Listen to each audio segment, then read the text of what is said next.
श्रीमद् भगवद गीता यथारूप अध्याय 17 श्रद्धा के विभाग द डिवीजन ऑफ फेथ। श्लोक 1। अर्जुन उवाच। अर्जुन भगवान से प्रश्न करते हैं। पहले श्लोक सुनते हैं महाराज। ये शास्त्र विधि मुत्सृज्ये यजन्ते श्रद्धयान्विता तेषामनिष्ठा तु का कृष्ण सत्वमाहो रजस्तमः। एक बार पुनः सुने। ये शास्त्र विधि मुत्सृज्य यजन्ते श्रद्धयान्विता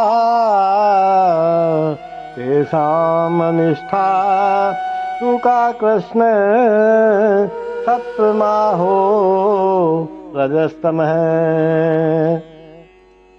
अर्जुन ने कहा, हे कृष्ण, जो लोग शास्त्र के नियमों का पालन न करके अपनी कल्पना के अनुसार पूजा करते हैं, उनकी स्थिति कौन सी है?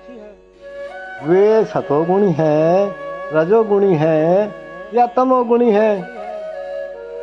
ये प्रश्न अर्जुन कर रहे हैं भगवान से, और भगवान इन प्रश्नों का उत्तर आगे आने वाले श्लोकों में देंगे।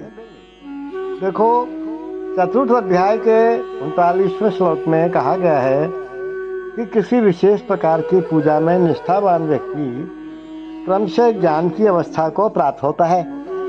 ये पढ़ा है, अपन ने सुना है। और शांति तथा संपन्नता की सर्वोच्च सिद्ध अवस्था तक पहुंचता है।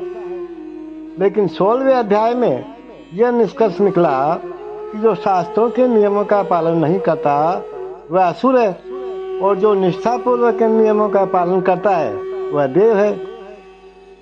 अब यदि कोई ऐसा निष्ठावान व्यक्ति हो जो ऐसे कतिपय नियमों का पालन करता हो जिनका शास्त्रों में उल्लेख नहीं है, तो उसकी स्थिति क्या होगी? अर्जुन के इस संदेह का स्पष्टीकरण भगवान कृष्ण द्वारा होना है। क्या वे लोग जो किसी व्यक्ति को चुनकर उस पर किसी भगवान के रूप में श्रद्धा दिखाते हैं, सतो रजो या तमो गुण में पूजा करते हैं, क्या ऐसे व्यक्तियों को जीवन की सिद्ध अवस्था प्राप्त होती है? क्या वे वास्तविक ज्ञान प्राप्त करके उच्चतम सिद्ध अवस्था को प्राप्त होते हैं?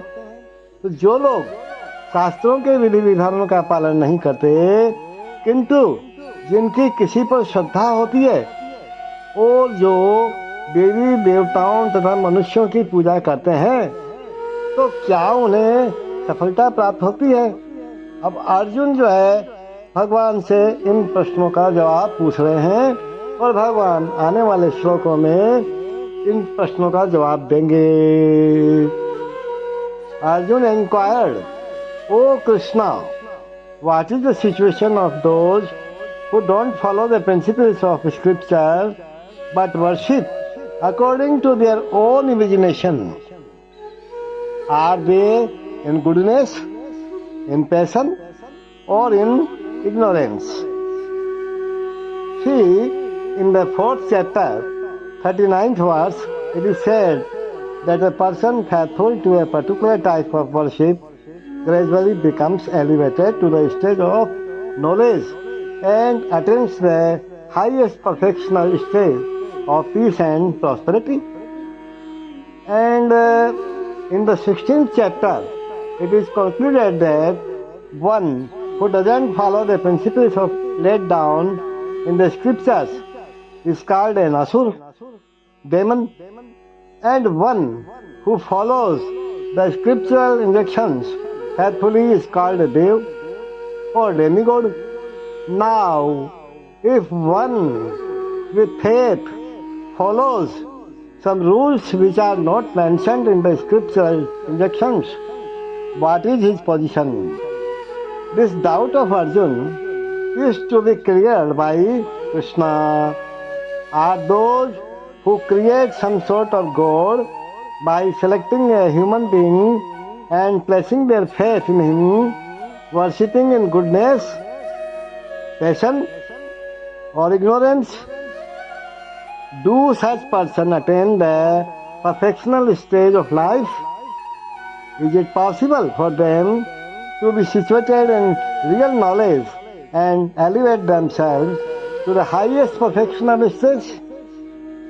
Do those who don't follow the rules and regulations of the scriptures but who have faith in something and worship gods and demigods and men attain success in the effort?